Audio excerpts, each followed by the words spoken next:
मोची ने एक जूते का चमड़ा काट कर मेज पर रख दिया। लेकिन अगले दिन जब वे दोनों उठे तो यह देखकर फिर आश्चर्य में पड़ गए कि वहां चमड़े के टुकड़ों की जगह 2 जोड़ी खूबसूरत जूते बने तैयार रखे थे। वे जूते इतने बढ़िया और नफासत से बने थे कि उनकी आंखें खुली की खुली रह गईं। अगली रात भी मोची ने ठीक वही किया, चमड़ा काट कर मेज पर छोड़ दिया और सुबह इस बार वहां 4 जोड़ी जूते रखे थे। वे इतने अच्छे बने थे कि उन्हें बेचकर मोची को अच्छा खासा पैसा मिल गया, इतना कि वह कुछ दान भी कर सका।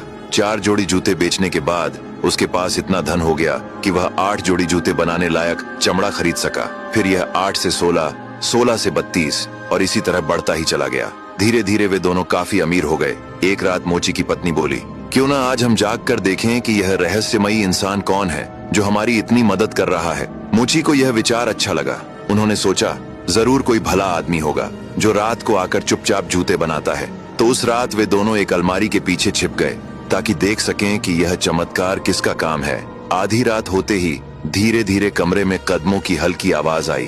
कुछ ही पल बाद कील पर हथौड़ा मारने की टिक टिक सुनाई दी, बिल्कुल वैसे जैसे चमड़े में छेद बनाकर सिलाई की जाती है। मोची और उसकी पत्नी ने सांस रोककर अलमारी के पीछे से झांका और जो उन्होंने देखा उसने उन्हें पूरी तरह स्तब्ध कर दिया। वहां कोई आदमी नहीं था बल्कि एक बेहद सुंदर एल्फ थी।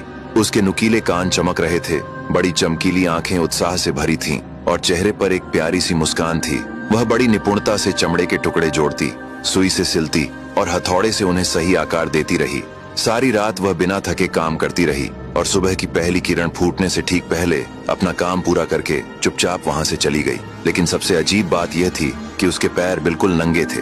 इतनी ठंडी रात में भी वह बिना किसी जूते के आती, चुपचाप मेहनत से जूते बनाती और अपने लिए एक जोड़ी भी उठाए बिना वापस चली जाती। उसकी यह निश्चल भलाई और त्याग देखकर मोची और उसकी पत्नी का मन और भी हैरान हो गया। अब आगे की कहानी जानने के लिए देखिए अगला भाग।